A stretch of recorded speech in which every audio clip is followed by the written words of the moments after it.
Welcome to the Mourning Report.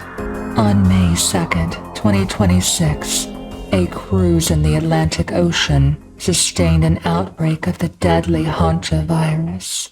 On this special episode of the Mourning Report, we shall discuss what the Hantavirus is, how it is transmitted, and how much should you humans be worried about this. The Hantavirus has been around for a time.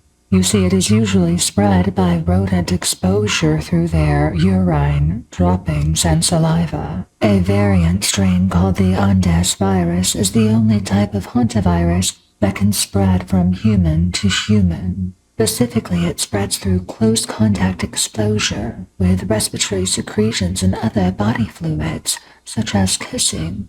And thus this variant is suspected to be the culprit behind this cruise incident.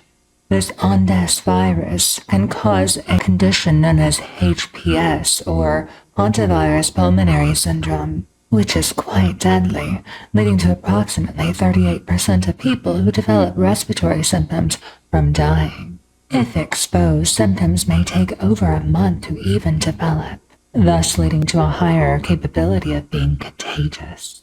As of May 8, 2026, the World Health Organization has reported 8 cases, including 3 deaths from the hantavirus. Now, will it become the next COVID pandemic? We dare not say, as this is a matter for humanity. However, currently, experts in the field of pandemics and infectious disease think not. As a thought experiment, though, do you believe if this were to become large-scale, would people be willing to have a shared response in quarantine? Or would it be similar, where some will follow guidelines to isolate while others will run rampant, like many of those did in Florida during COVID? If a civilization were able to come to one mind in uniform solidarity, perhaps being isolated and quarantined in such an event of a pandemic would be the wisest. But do you really think it possible amongst humanity, as divisive in nature as they are?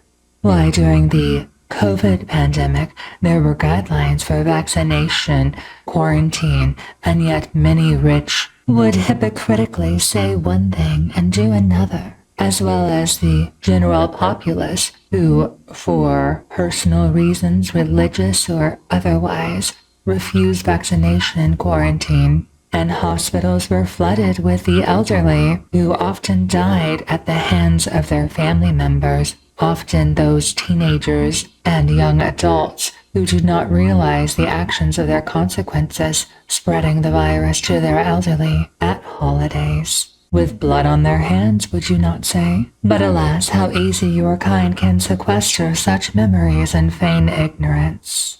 Perhaps it would be best if the world did not do such things as quarantines and let survival of the fittest give way. The elderly would be wiped out, would they not? As well as the immunocompromised, of course. But this is all very theoretical. We ask thee, what are thy thoughts on this conundrum? Know this, in the United States, quote-unquote, the land of disinformation, with the dismantling of the scientific community running amok, expect preventable viral outbreaks to occur more frequently. After all, Trump and his regime withdrew from the World Health Organization early this year. In darkness may light be found, my death child.